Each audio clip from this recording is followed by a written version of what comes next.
we are not rare.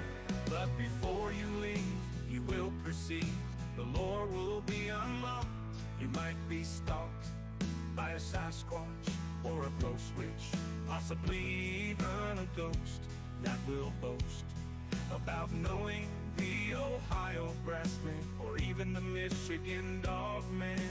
Werewolves hunt, poltergeists are up front, but in these backwoods folklore is unlocked.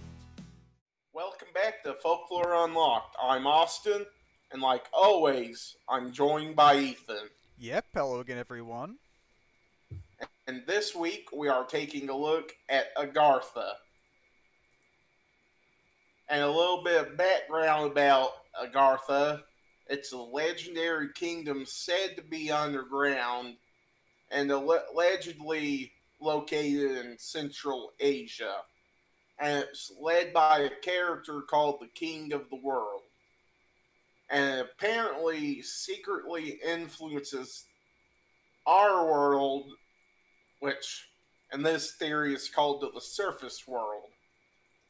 And it's tied to the hollow earth theory, which we do have an episode solely dedicated to that if you want to go and watch and learn more about the hollow earth theory as a whole. And we do have a picture here showing kind of what, like, the idea behind Agartha is, the hollow earth theory kind of thing. So there is the outer shell, which is the surface world, like Austin was talking about. That's where we live. And then on the inside, there is oceans, forests, cities, a central sun. All of that is Agartha. And some introduction. So both the name and idea come from Louis Joliet, a French writer and colonial officer, in his 1873 book Les Fils de Dieu. And Joliet said he received access to 15,000 Indian manuscripts. And they told of an ancient city of Asgartha, along with its rise and fall. And it did not involve an actual underground kingdom, but rather India's destroyed ancient capital city. And it's really closer to Norse mythology than actual Indian mythology. Yeah, and that's interesting considering how far, Scandinavia and the Indian subcontinent are from each other. Yeah, it's weird they had, like, the same ideas, which we've seen that throughout history, so. I mean, pyramids in Egypt and the Americas is a big time. Hey, why did two separate, civilizations have the same idea here, sort of thing?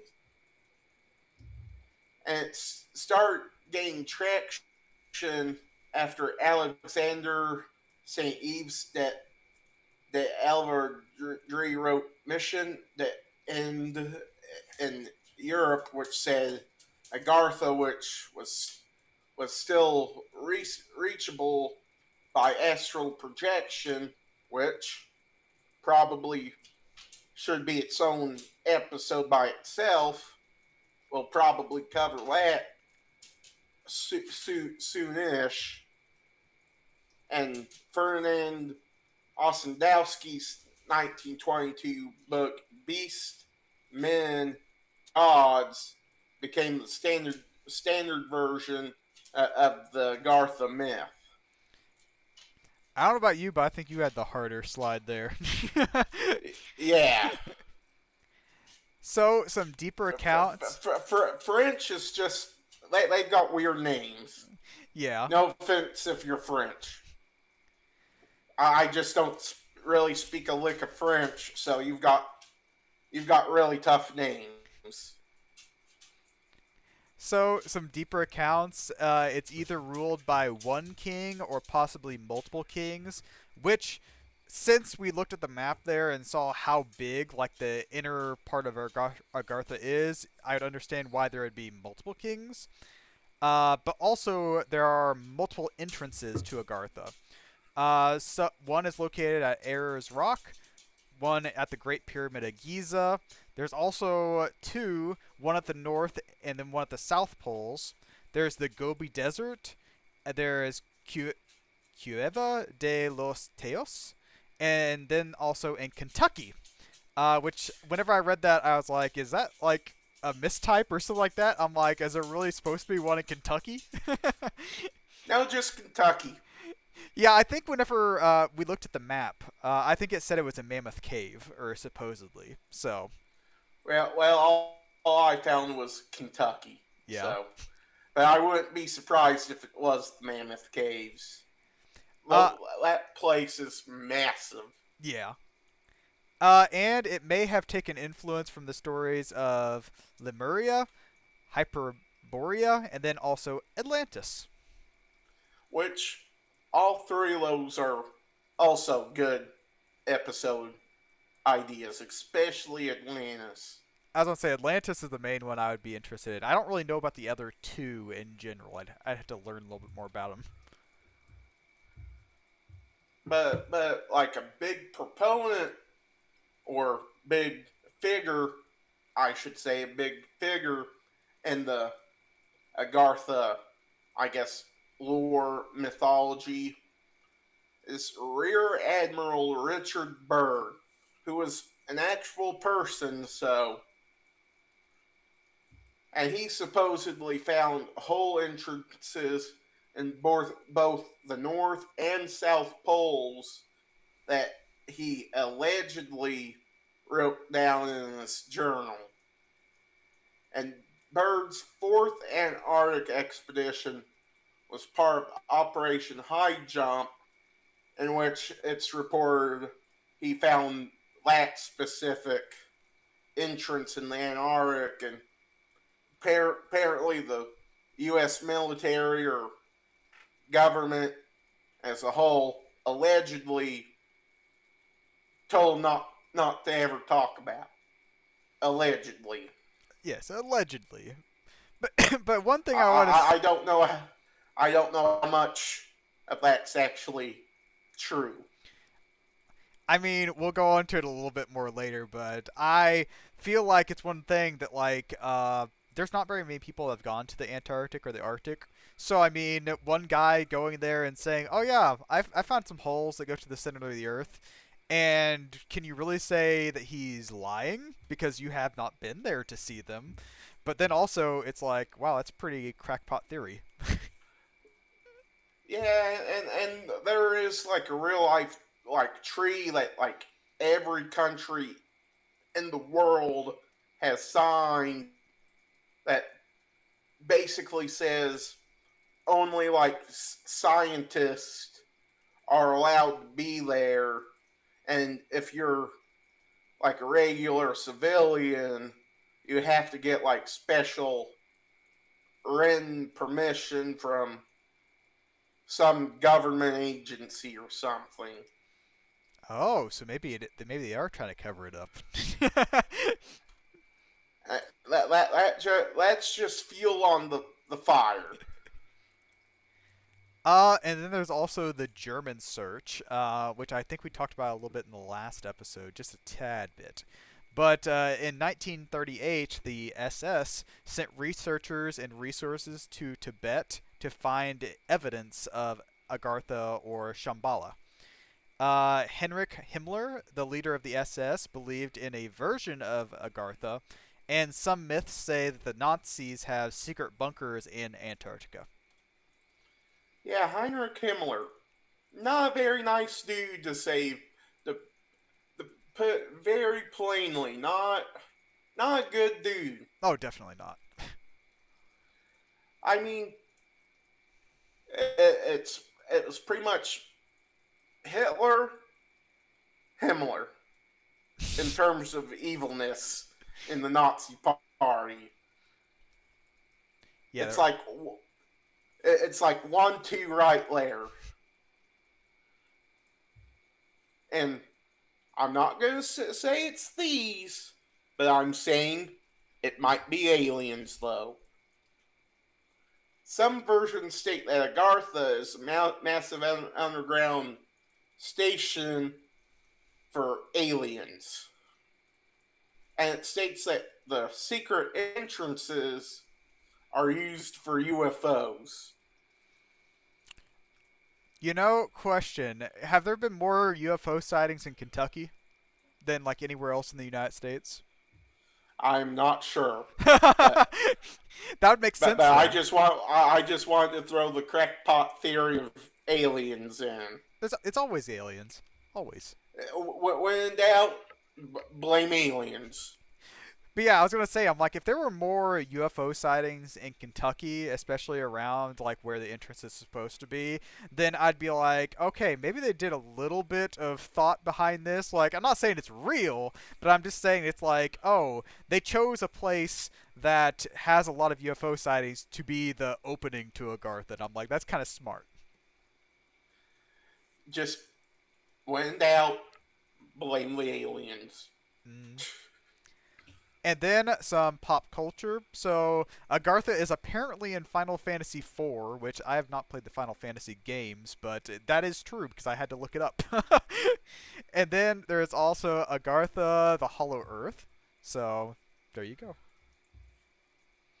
When I do my research, I make sure things are true, or at least as true as they can get, covering this kind of stuff. No, I understand Because that, but like there's some points where like you read something and you look at it and it's like, is that right? because covering this kind of stuff, you come on stuff that's like, well, the person might be telling what they think they saw, but they might not have actually saw what they thought they saw. So, hmm Which that's a lot of things about like sightings of stuff, like a Bigfoot or like really any other creature we've talked about. It's like, can you actually trust the first-hand account? Sometimes no. and on to our thoughts. If you've already watched our Hollow Earth theory, you already know I think that's a load of bullshit. So, my opinions on Agartha are pretty much the same. I think it's just a load of bull. So, I'm gonna leave it at that. Well, I do agree that I don't think there's any way for this to be true. I mean, there's not really any way for Earth to be like completely hollow. I feel like. I mean, I think I've looked it up before, and it's like there's not a way for the Earth to be hollow and still stay together. So the idea of Gartha is, like Austin said, ridiculous. But I do like the idea of Hollow Earth, especially like movies like Journey to the Center of the Earth, where like, oh, there's a secret world down there, and there's dinosaurs still down there, and I'm like, I kind of like those stories. But realistically, no, don't believe them. I just think that it's like a cool idea to make like movies out of and stuff, but I don't think the Earth is actually hollow. Mm. Plus, with all the different openings they had, like the one in Kentucky, the one in the Gobi Desert, the one in the North and South Pole, and stuff like that, I feel like at least one of those, especially the one in Kentucky, some redneck would go down there and find the portal and would come out and tell the world about it. So, Yeah, exactly. like, I don't know about any of the other ones around the world, but like Kentucky, I'm like, there'd definitely be someone find that. And there's a bunch of weird theories surrounding the Great Pyramids of Egypt. Not only being an entrance to Hollow Earth, Agartha, just aliens. Yep, aliens built them. But I think that's all we've got for this week. Next week, we'll be taking a look at a very famous internet, I guess, something that has many theories surrounding it on the internet. Cicada 3301. So stay tuned for that next week. Any last words, Ethan? Just thanks for watching, everyone. Thanks for watching. Leave us a like, comment, and subscribe if you're on YouTube. Drop us a comment and follow on Spotify. And we'll see you next week. You might wake up beside Spearfinger with an extended visit from Jack the Ripper. But if you're lucky, it'll be an angel on that range hill of Louisiana. You might meet Marie Laveau or the Rougarou. At Folklore Unlocked, Austin and Ethan concoct their theory of the eerie and unexplained around the world, sometimes even the underworld. The lore is locked behind secrets, but folklore is meant to be unlocked. The Sokaloo is haunting NC as well as Tennessee. There are many giants that might be clients of the Dark Watchers, who might have psychokinesis.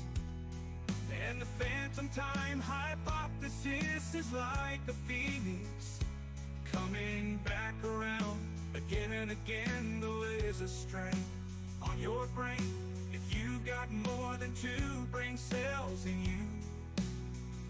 Some believe McCartney's dead because they read into the Mandela effect, which is subject